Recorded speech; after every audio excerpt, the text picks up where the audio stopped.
Seja bem-vindo à live aqui do Drop CCA. Nós queremos falar nesse momento sobre como viver como cristão, né? Nós vimos aí no Sermão do Monte, continuamos dentro desse sermão, aí Jesus apresentando como deve ser o caráter de um cristão. E agora resta-nos a pergunta, mas como, né, viver esse caráter, né, que aparece aí no Sermão do Monte? E em Mateus 5, versículos 17 a 18, nós lemos: não pensem que vim abolir a lei ou os profetas, né, o Antigo Testamento. Não vim abolir, mas cumprir. Digo a verdade, enquanto existirem céus e terra, de forma alguma desaparecerá da lei a menor letra ou o menor traço, até que tudo se cumpra. Todo cristão é filho de Deus e cidadão do reino dos céus. Por esse motivo, deve manifestar as características do povo de Deus. E fazemos isso com a finalidade de manifestar a glória dele e para que outras pessoas sejam estimuladas a glorificá-lo também. Agora, o Senhor Jesus vai nos mostrar, né, como isso deve ser feito. A resposta é simples: precisamos viver uma vida reta. Jesus coloca alguns princípios básicos e saiba que princípios não mudam. O que entendemos por lei ou os profetas? A resposta é o Antigo Testamento. A lei que foi entregue aos filhos de Israel, ela consistia em 3 partes: a parte moral, né, o decálogo, os 10 mandamentos; a parte judicial, porque a nação era uma nação teocrática; e a parte cerimonial. Então você pode ver isso nos livros de Êxodo, Levítico e Números. A lei moral consistia, então, dos 10 mandamentos e outros grandes princípios morais que foram formados, né, firmados de uma vez para sempre. A lei judicial tem em vista a legislação dada para a nação de Israel, indicando como eles deveriam conduzir-se em relação ao próximo, né, nos relacionamentos, bem como o que deviam fazer. A lei cerimonial envolvia os sacrifícios, os ritos, as cerimônias ligadas à adoração no templo ou em outros lugares. A palavra cumprir, Jesus disse que ele veio para cumprir, significa cumprir no sentido de plena obediência. A lei de Deus jamais pode ser alterada. Ela é absoluta e eterna. O céu e a terra sinalizam sua permanência, né? E nada, então, pode ser removido da lei. Jesus deixa bem claro que ele não veio ao mundo para destruir ou modificar a lei.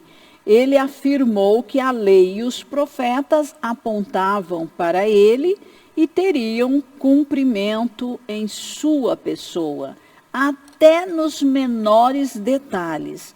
Jesus é o cumprimento da lei e dos profetas.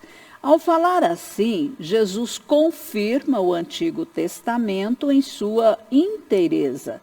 Ele coloca seu selo de autoridade sobre o cânon do Antigo Testamento, sobre a lei e os profetas. Conclusão: Jesus acreditava na totalidade do Antigo Testamento. Jesus citou várias vezes o Antigo Testamento, né? E tudo quanto há no Antigo Testamento, então, é a palavra de Deus. Agostinho, ele disse: o Novo Testamento acha-se latente no Antigo Testamento e o Antigo Testamento acha-se patente no Novo Testamento.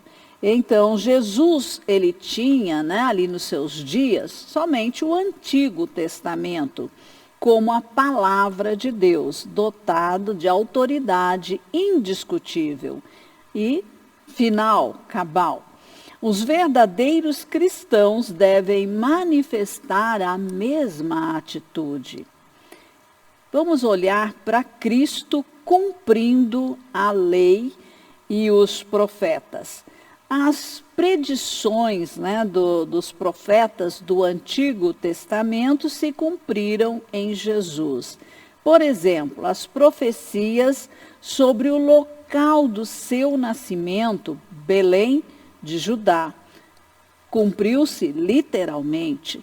Isaías 53 aponta, né, para o seu sacrifício substituto na cruz, cumpriu-se totalmente. O Salmo 22 descreve o que aconteceu na cruz do Calvário. Gálatas 4, versículo 4 diz que Jesus nasceu aqui na terra sob a lei, embora eternamente superior à lei, por ser ele o Filho de Deus. Mas, enquanto homem, ele tinha que cumprir a lei, e ele a cumpriu completamente. A lei condena o pecador à morte, lá em Romanos, capítulo 6, versículo 23. Jesus não tinha pecado, mas naquela última ceia, ele se fez pecado, ele se tornou pecado no lugar do homem e por isso foi julgado, condenado e sentenciado à morte e morte de cruz. A lei judicial, ela, né, para Israel, era uma nação governada por Deus. Então, existia essa lei. Hoje já não vigora mais. Israel não é mais uma nação teocrática, né? E não há nenhuma, aliás, não há nenhuma nação teocrática na terra hoje, né? Que seja totalmente governada por Deus. Não há. Então, nós sabemos que a lei cerimonial também não vigora mais, porque Jesus foi o sacrifício cabal, total, completo, perfeito para a remissão de pecado. No Antigo Testamento, os animais eram sacrificados no lugar do homem pecador. Mas quando Jesus bradou, está consumado, ali na cruz, o véu lá no templo, no Santo dos Santos, rasgou-se de alto a baixo.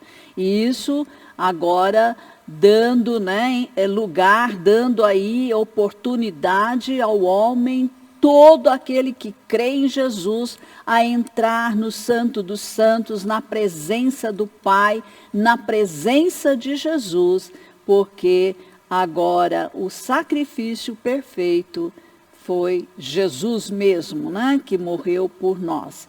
Então o cristão, ele vive sob a nova aliança em Cristo Jesus. Vivemos o período da graça divina, né? Essa é a dispensação que nós estamos vivendo aqui na terra. No que consiste, então, a graça de Deus? Naquele maravilhoso dom de Deus, né? Que tendo libertado o indivíduo da maldição da lei, agora lhe dá forças para observar a lei e ser reto, assim como Cristo era reto, porque ele guardou, ele cumpriu, ele obedeceu a lei com perfeição. No caso de Jesus, com perfeição. A graça é aquilo que me impulsiona a amar a Deus, né? E então, o meu grande anelo, desejo é observar seus mandamentos, é cumprir os seus princípios imutáveis. E lá em João 14, 21 está escrito: quem tem os meus mandamentos e lhes obedece, esse é o que me ama. Então, Deus faz essa leitura. Aqueles que o obedecem, ele reconhece que são aqueles que de fato o amam. Jesus também disse: todo aquele que desobedecer a um desses mandamentos, ainda que dos menores, e ensinar os outros a fazerem o mesmo, será chamado menor no reino dos céus. Mas todo aquele que praticar e ensinar esses mandamentos será chamado grande no reino dos céus. E lá em Mateus capítulo 7, versículo 21, Jesus diz: nem todo aquele que me diz Senhor, Senhor, entrará no reino dos céus, mas apenas aquele que faz a vontade do meu Pai que está nos céus. Qual é a vontade do Pai? Os 10 mandamentos, isto é, a lei moral. Isto nunca foi revogado e nunca será. E quando pediram a Jesus, né, que falasse qual dos 10 era o mais importante, ele disse: amar a Deus acima de tudo, de todos, com toda a sua força, com toda a sua inteligência, e amar o seu próximo como a você mesmo. Então Jesus resumiu tudo em amor. E Jesus é o nosso modelo perfeito, né, de filho de Deus. Ser como Jesus é o nosso alvo mais elevado. Por isso o Espírito Santo nos foi enviado para habitar em nós e nos capacitar a viver a vida cristã como ela deve ser vivida. A palavra de Deus, né, de tão fácil acesso a todos nós, também ela é uma ferramenta, né, poderosa para nos transformar. A palavra de Deus, a Bíblia Sagrada, ela não é meramente algo ali que está escrito em tinta, papel, mas é uma palavra que ela é empoderada pelo Espírito Santo e ela nos transforma. Então, todos nós, como cristãos aqui na Terra, estamos sendo transformados dia após dia em nossa personalidade a imagem do Senhor Jesus Cristo. Isso é um processo, né, que vai levar toda a nossa vida aqui na Terra e será sempre, né, através do Espírito Santo, mais a palavra de Deus, a Bíblia Sagrada. Então, que Deus possa aí, né, pelo seu Espírito e pela sua palavra, ir moldando você para que você se pareça cada vez mais com Jesus. Amém.